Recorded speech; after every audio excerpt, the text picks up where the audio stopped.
where it's an image, I will edit that image by using the different designs. Use the curve here, make the changes by using that design, make it okay, add some adjustment there, apply the exposure, make another design, it's an offset, gamma correction here.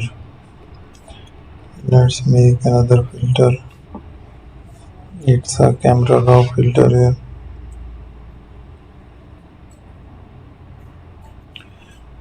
Add some colors, make it realistic.